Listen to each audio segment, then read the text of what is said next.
توجه شته دې جملې ته چې دنیا ته راشي نو دې بل لامبئ او چې زیت نو دې بل لامبئ ستا دومره حیثیت دی د حیثیت. او یو بله جمله وایم چې کله مړ شوي او په کروڑونو جیداد دې پاتې شو علما د وراثت وایي او زما پیغمبر جمله وفرمایي تمام مال ستا وارثانو ته ټرانسفر شو یو تهایي مال دې پاتې شو. دا د شریعت مسله وایم. د څه مسله وایم؟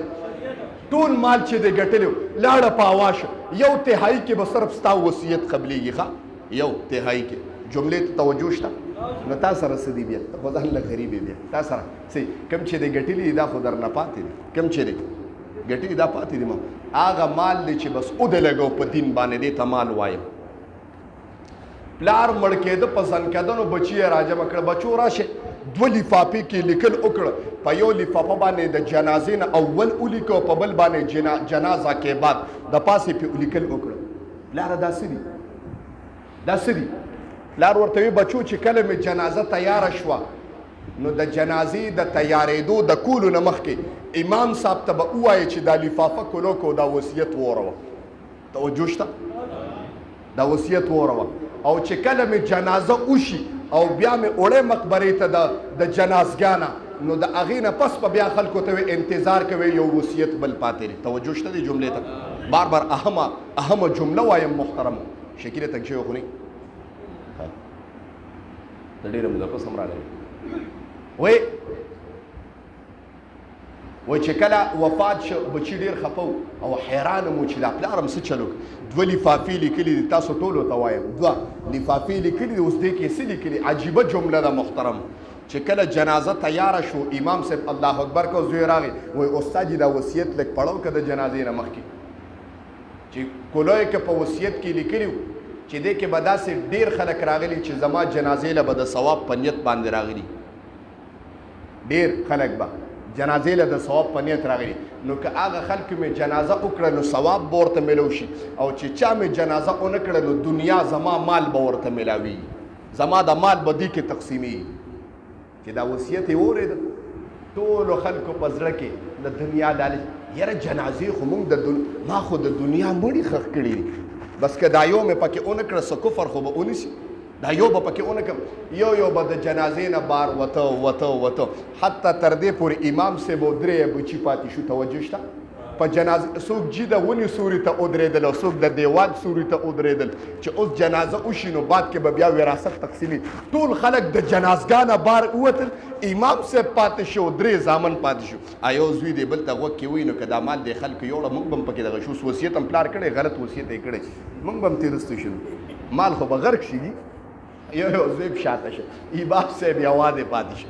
امام صاحب وی چې اوس یو کس پاتې شوم ګوره دا بچي دونه لوی ارامیان دي مو تختې دي داسې د ترکو ارامیان دي.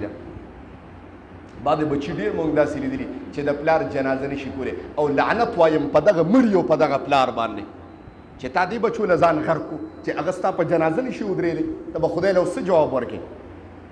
وایي بچي م شاته شو امام صاحب یوازې پاتې شو. امام صاحب شرم دی اوس نو به ودرېږم جنازه به حکم د الله د رضا دپاره دی د خدای تباه و برباد کړي دی د مال دغه اغوستي دی اوس شرمېږو. امام صاحب یوازې ودرېد جنازه یې پړو کړه جي هغه بل زوی بیا راغی استاد جي یو وصیت بل پاتې دی. وایي ښه راوړه نو لفافې چې پړو کړه ویې کتل په هغه وصیت کې لیکلي وي زما ړومبې وصیت منسوخ شو او زما چې چا جنازه کړې د وراثت به هغه ته میلاویږي. شوق سره لږ سبحان الله وراثت به امام صاحب کې کب کس خواله راغی قصد دی چې ډزې در باندې وکړم ساسو خدای کورونه روان کا جنازه هم نه کوله.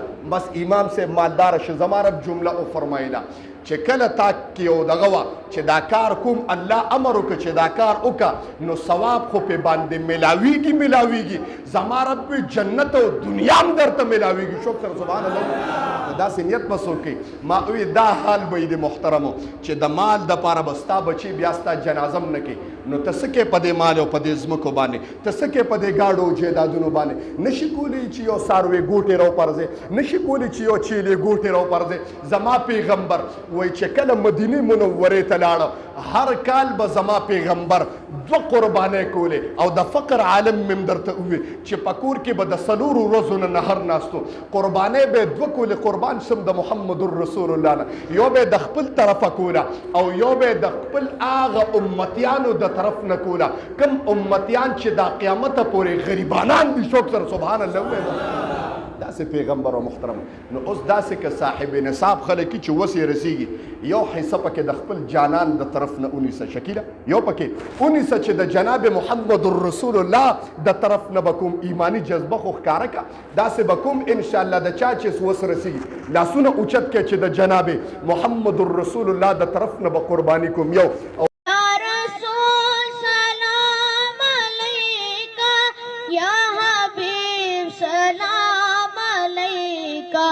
सलाम